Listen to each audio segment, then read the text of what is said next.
नमस्कार दोस्तों, स्वागत है आपका अमित जीएस सेंटर में।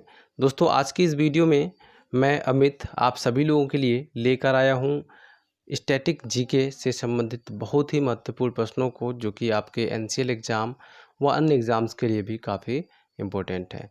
तो दोस्तों, इस प्रैक्टिस सेट कह सकते हैं, इस प्रैक्टिस सेट को आप सॉल्व करिएगा और मुझे बताइएगा कि आपके यहाँ पे कितने नंबर आए, और साथ ही साथ आप इसको नोट डाउन भी करते रहिएगा ताकि आपको ये ज़्यादा दिन तक याद रहे और रिवीजन करने में दिक्कत ना हो। ठीक है दोस्तों, अगर आप नए हैं हमारे चैनल पे तो प्लीज़ इस चैनल को सब्सक्राइब कर लीजिएगा, साथ ही नोटिफिकेशन बेल को भी प्रेस कर लीजिएगा।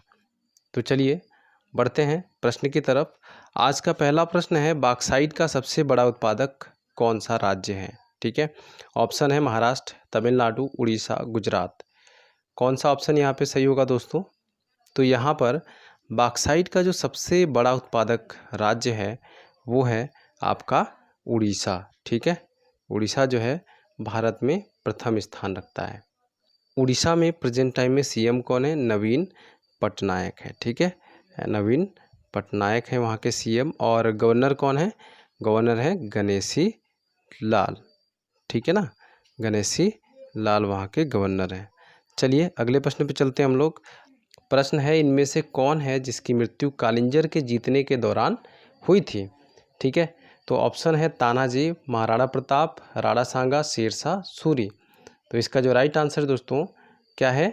शेरशाह सूरी है। ठीक है, शेरशाह सूरी ने ही आप को पता होगा क्या बनाया था? जीटी रोड बनवाया था। ठीक है, क्या बनाया था? जीटी रोड जो है ये शेरशाह सूरी ने ही बनवाया था। ठीक है, अच्छा इनकी मृत्यु कब हुई थी?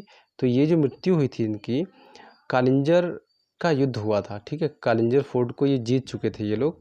उसी समय क्या हुआ कि इनके ही पार्टी के जो सैनिक थे, इन्होंने क्या किया, तोप को चलाया। ठीक है, और आगे ये लड़ाई कर रहे थे, तोप को चलाया, निशाना लगाने में गलती हो गई और वो तोप क्या हुआ, इनके ऊपर ही आके बम गिर गया। ठीक है, जिसमें इनकी मृत्यु हो गई थी, शेरशाह सूरी की। ठीक है ना, तो मृत्यु कब हुई थी? ये हुई थी 1500 किसमें? 45 ईस्वी में। ठीक है, 1545 ईस्वी में इसकी मृत्यु हो गई थी। इनको जीटी रोड के लिए जाना जाता है। जीटी रोड क्या है? इन्होंने ही बनवाया था। ठीक है, प्रश्न है, बांग्लादेश का राष्ट्रीय गान किसने लिखा है? ऑप्शन है रविन्द्रनाथ टैगोर, बंकिम चंद्र चटर्जी, सुभाष चंद्र बोस, इनमें से कोई नहीं। कौन सा ऑप्शन सही होगा दोस्तों यहाँ पर? तो यहाँ पे जो ऑप्शन नंबर 1 है रविन्द्रनाथ टैगोर करेक्ट आंसर है। ठीक है, रविन्द्रनाथ टैगोर ने ही बांग्लादेश का राष्ट्रीय गान लिखा था। ठीक है, वहाँ का जो राष्ट्रीय गान है वो है अमार सोनार बांग्ला। ठीक है, चलिए अगले प्रश्न पे चलते हैं। अगला प्रश्न है, भारतीय राष्ट्रीय रेल एकेडमी कहाँ पर स्थित है? ऑप्शन है बड़ोदरा, इलाहाबाद, गोरखपुर, नागपुर। तो यहाँ जो राइट आंसर है कौन सा है? बड़ोदरा में स्थित है। ठीक है, चलिए अगले प्रश्न पे चलते हैं। अगला प्रश्न है, दक्षिण भारत का सबसे गर्म दिन कौन सा है? ठीक है, ऑप्शन है मई, जून, अप्रैल, जुलाई। तो कौन सा सबसे गर्म दिन होता है कौन से महीनों में? तो यहाँ पर जो राइट आंसर है दोस्तों ऑप्शन नंबर 3 है, अप्रैल का महीना जो होता है दक्षिण भारत में सबसे गर्म दिन होते हैं उस समय। ठीक है, चलिए अगले प्रश्न पे चलते हैं। अगला प्रश्न है, जैन धर्म के साहित्य किस भाषा में लिखे गए हैं? ठीक है, ऑप्शंस है पाली, संस्कृत, प्राकृत, अवधी। तो यहाँ पर जो राइट आंसर है वो है आपका प्राकृत। ठीक है, यहाँ पे कुछ लोग कंफ्यूज रहते हैं कि पाली होगा या फिर प्राकृत होगा। ठीक है, कई बार कंफ्यूज भी जाते हैं लोग।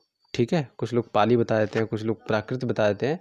तो मैं आपको यहाँ पे बता दूँ कि जो जैन धर्म के जो साहित्य हैं वो तो प्राकृत में लिखे गए हैं। ठीक है, ये तो सही बात है। साथ ही यहाँ पे जो पाली कुछ लोग कहते हैं, तो वो लोग क्लियर हो जाए यहाँ पे कि पाली जो था, पाली में पाली का संबंध है जैन धर्म से। ठीक है, क्यों है? क्योंकि जो महावीर स्वामी थे वो अपना उपदेश जो थे किस में दिए थे? पाली भाषा में दिए थे। ठीक है, तो इसलिए पाली और प्राकृत में लोग कंफ्यूज रहते हैं। ठीक है ना, चलिए अगले प्रश्न पे चलते हैं। अगला प्रश्न है, टेरेस गार्डन कहाँ स्थित है? ठीक है, ऑप्शंस हैं श्रीनगर, सिंगरौली, चंडीगढ़, बेंगलुरु। तो यहाँ पे जो राइट आंसर है क्या है दोस्तों? राइट आंसर है चंडीगढ़। ठीक है, और चंडीगढ़ को फूलों का शहर भी कहा जाता है। क्या कहा जाता है? फूलों का शहर कहा जाता है। ठीक है ना, ये भी आपको याद रखना है। ठीक है, चलिए अगले प्रश्न पे चलते हैं। अगला प्रश्न है, सुरमा नदी, इसी को हम बैरक नदी भी कहते हैं, कहाँ से निकलती है? ठीक है, ऑप्शंस हैं उत्तराखंड, मणिपुर, त्रिपुरा, इनमें से कोई नहीं। तो यहाँ पे जो राइट आंसर है वो है मणिपुर। ठीक है, प्रश्न है, राष्ट्रीय समुद्र विज्ञान संस्थान कहाँ स्थित है? ऑप्शंस है केरल, मुंबई, गोवा, दमन एवं दीव। तो यहाँ जो राइट आंसर है क्या है? ऑप्शन नंबर 3 गोवा है। ठीक है, राष्ट्रीय समुद्र विज्ञान संस्थान गोवा में स्थित है। अगला प्रश्न देखते हैं। अगला प्रश्न है, किस ग्रह को गैसों का गुब्बारा कहा जाता है? ठीक है, तो यहाँ पे ऑप्शंस है बृहस्पति, बुध, मंगल और शुक्र। तो यहाँ पे जो राइट आंसर वो है ऑप्शन नंबर 4 यानी कि शुक्र। ठीक है, यहाँ पर क्या होता है दोस्तों, शुक्र ग्रह को हम क्या बोलते हैं? पृथ्वी की जुड़वा ग्रह भी बोलते हैं। ठीक है, तो ये पृथ्वी की तरह ही दिखती है। अब सपोज दैट ये वाला क्या है? पृथ्वी है, ये वाला हिस्सा, ये वाला जो है गोला, और दूसरा क्या है? शुक्र ग्रह है। ठीक है, अब देखते हैं यहाँ पे पृथ्वी पे क्या होता है, सूर्य की किरणें आती हैं और यहाँ की चट्टानों से यहाँ के धरातल पे टकरा के रिफ्लेक्ट होके चली जाती है ना।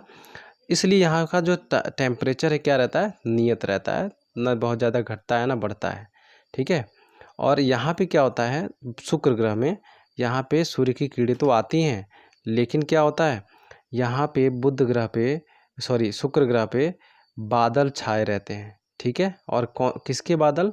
सल्फ्यूरिक एसिड के बादल, जो क्या करते हैं, बाहर से आने वाली किरणों को, बाहर से आने वाला जो एनर्जी है, ठीक है, प्रकाश की किरणें हैं, उनको ट्रैप कर लेता है, बाहर नहीं जाने देता है, जिसके कारण क्या हो रहा है, इसका तापमान जो है बहुत बढ़ता चला जा रहा है। ठीक है, और इसीलिए क्या कहा जाता है, इसको गैसों का गुब्बारा कहा जाता है। ठीक है, और एक टाइम ऐसा आएगा जब ऐसे टेम्परेचर बढ़ते बढ़ते यहाँ पर विस्फोट हो जाएगा। ठीक है, फिलहाल तो बहुत टाइम है अभी उसमें। चलिए अगले प्रश्न को देखते हैं। अगला प्रश्न है, कौन सी नदी दक्षिण भारत की गंगा कहलाती है? ऑप्शंस हैं कृष्णा, यमुना, गोदावरी, कावेरी। तो यहाँ पे मैं बता दूं दोस्तों, एक चीज़ आप क्लियर कर लेना, यहाँ पर जो सही आंसर है वो है ऑप्शन नंबर 3 गोदावरी। ठीक है, कुछ लोग कंफ्यूज रहते हैं कावेरी को लेके, तो यहाँ पर क्या होता है, कंफ्यूज करने के लिए कभी कभी ये दोनों ऑप्शंस दे दिए जाते हैं। ठीक है, तो आप प्रेफरेंस रखिएगा गोदावरी का। ठीक है, सबसे अगर दोनों ऑप्शन दिए हैं तो आपका आंसर गोदावरी होगा। अगर कावेरी दिया हुआ है तो आपका आंसर कावेरी होगा, अगर गोदावरी नहीं दिया है तो। ठीक है, और दोनों ऑप्शन दिए हैं तो आपका प्रेफरेंस जो होगा फर्स्ट नंबर पे गोदावरी होगा। गोदावरी पे आप सही का टिक लगाएंगे। ठीक है, बाकी कावेरी जो है सेकंड प्रेफरेंस में होगा। ठीक है, चलिए अगला प्रश्न देखते हैं। अगला प्रश्न है, उज्जैन किस नदी के तट पर स्थित है? ऑप्शन है गंगा, कृष्णा, कावेरी और शिप्रा। तो यहाँ जो राइट आंसर है क्या है?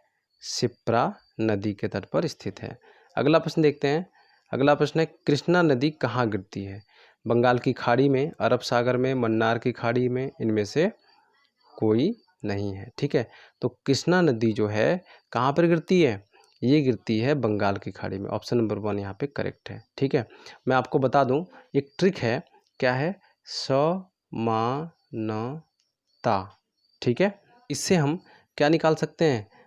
पश्चिमी घाट में यानी कि अरब सागर में गिरने वाली नदियों का क्या निकाल सकते हैं, कौन कौन सी नदियाँ वहाँ पे जाके गिरती हैं। तो 100 से साबरमती है, माँ से माही है, 9 से नर्मदा है, ता से ताप्ती है। इनको छोड़कर बाकी सभी नदियाँ जो हैं बंगाल की खाड़ी में जाकर गिरती हैं। ठीक है, और मन्नार की खाड़ी कहाँ पर है? तो दोस्तों मन्नार की खाड़ी जो मैं बताऊँ, ये भारत का नक्शा है। ठीक है, यहाँ पर क्या है, यहाँ पर श्रीलंका है छोटा सा। ठीक है, तो इसके बीच में जो ये खाली स्थान है, ये क्या कहलाता है? मन्नार की खाड़ी कहलाती है। ठीक है ना, चलिए अब चलते हैं हम अगले प्रश्न की तरफ। अगला प्रश्न है, ब्रेन का वह कौन सा हिस्सा है जो ब्लड पंपिंग के लिए जिम्मेदार है? ठीक है, ऑप्शन है सेरेब्रम, मेडुला, हाइपोथैलेमस और सेरेबेलम। तो यहाँ पे जो राइट आंसर है वो है सेरेबेलम। सेरेबेलम पाया कहाँ जाता है? तो दोस्तों ये जो हमारे पीठ, हमारा ये सिर है, ठीक है, और ये पीठ वाला जो हिस्सा होता है गर्दन पे आके जो जुड़ता है, ठीक है, तो यहाँ पे ये पाया जाता है। ठीक है, जिसे आपने नाना पाटेकर को कहते हुए सुना होगा कि मगज, यहाँ पे छोटा मगज होता है, यहाँ पे मत मानना, वही वाला ये मगज, छोटा दिमाग, ठीक है, उसी को कहते हैं सेरेबेलम। ठीक है ना, यहाँ ये क्या करता है, ब्लड पंपिंग के लिए जिम्मेदार होता है। ठीक है, उसको प्रमोट करता है। चलिए अगला प्रश्न देखते हैं। इनमें से किसका मस्तिष्क उसके शरीर की तुलना में सबसे ज़्यादा होता है? ऑप्शंस है मनुष्य, व्हेल, हाथी और ऊँट। ठीक है, क्या है? ऊँट है। ठीक है ना। तो ये इसका जो राइट आंसर है वो क्या होगा? मनुष्य होगा। ठीक है, मनुष्य का जो मस्तिष्क है उसके शरीर की तुलना में, ठीक है, बड़ा होता है। शरीर के हिसाब से अगर बाकी जो जंतुओं के हिसाब से देखा जाए तो क्या है, मनुष्य का जो मस्तिष्क है शरीर के हिसाब से सबसे बड़ा होता है। ठीक है ना। तो यहाँ पे जो करेक्ट आंसर है ऑप्शन नंबर 1 है। अगला प्रश्न देखते हैं। महानंदा नदी का उद्गम स्थल कहाँ है? ऑप्शन है कंचनजंगा, दार्जिलिंग माउंटेन, पीर पंजाल, इनमें से कोई नहीं। तो इसका जो राइट आंसर है वो है दार्जिलिंग माउंटेन से। ठीक है, अगला प्रश्न देखते हैं। संसद के किस सदन को प्रतिनिधि सभा कहा जाता है? ठीक है, ऑप्शन है राज्यसभा, लोकसभा, उपरोक्त दोनों सही हैं, उपरोक्त दोनों सही नहीं है। ठीक है, तो संसद के किस सदन को कहा जाता है प्रतिनिधि सभा? यहाँ पे जो राइट आंसर है ऑप्शन नंबर 2 है। ठीक है, ऑप्शन नंबर 2 जो है लोकसभा को कहा जाता है। ठीक है, लोकसभा जो होता है संसद का निम्न सदन होता है और राज्यसभा क्या होता है? उच्च सदन होता है। ठीक है, राज्यसभा जो है स्थायी सदन होता है और लोकसभा अस्थायी सदन होता है। लोकसभा जो है हर 5 साल में भंग हो जाती है। ठीक है, राज्यसभा कभी भी भंग नहीं होता है। अगला प्रश्न देखते हैं। मानव शरीर की सबसे बड़ी ग्रंथि है? ऑप्शन है पिट्यूटरी ग्रंथि, थायराइड ग्रंथि, यकृत, हाइपोथैलेमस ग्रंथि। ठीक है, तो यहाँ पर मैं आपको बता दूं दोस्तों, हमेशा याद रखना मानव शरीर की जो सबसे बड़ी ग्रंथि है वो क्या है? यकृत होती है। ठीक है, चलिए अगले प्रश्न पे चलते हैं। अगला प्रश्न है भारत में सूर्य सर्वप्रथम किस राज्य में निकलता है? ऑप्शन है अरुणाचल प्रदेश, तमिलनाडु, सिक्किम और केरल। तो यहाँ पर जो राइट आंसर है वो है आपका अरुणाचल प्रदेश। ठीक है, चलिए अगले प्रश्न पे चलते हैं। प्रश्न है कौन सा देश कॉफ़ी का सबसे बड़ा उत्पादक है? ऑप्शन है चीन, नेपाल, ब्राज़ील, अफ्रीका। तो इसका जो राइट आंसर है वो है ब्राज़ील। ठीक है, ब्राज़ील जो है कॉफ़ी का सबसे बड़ा उत्पादक देश है। ठीक है, कौन सी कॉफ़ी की बात हो रही है यहाँ पे? जो पीने वाली कॉफ़ी होती है वही। ठीक है ना, जो पाउडर बन के आता है ना कॉफ़ी का, वही है। ठीक है, तो ये जो है सबसे बड़ा उत्पादक देश है। एक फैक्ट और बता देता हूँ कि ब्राज़ील जो है गन्ने का भी सबसे बड़ा उत्पादक देश है। ठीक है, शुगर केन का। तो उम्मीद करता हूँ दोस्तों कि ये वीडियो आपको पसंद आई होगी। वीडियो पसंद आई हो तो लाइक ज़रूर कर दीजिएगा, साथ ही मुझे कमेंट करके ज़रूर बताइएगा कि वीडियो कैसी लगी, और अपने स्कोर भी मुझे यहाँ पे यानी कि कमेंट बॉक्स में शेयर कर दीजिएगा, और अपने दोस्तों को भी शेयर कीजिएगा वीडियो अगर पसंद आई हो तो। चलिए मिलते हैं अगले वीडियो में, तब तक के लिए बाय बाय, टेक केयर।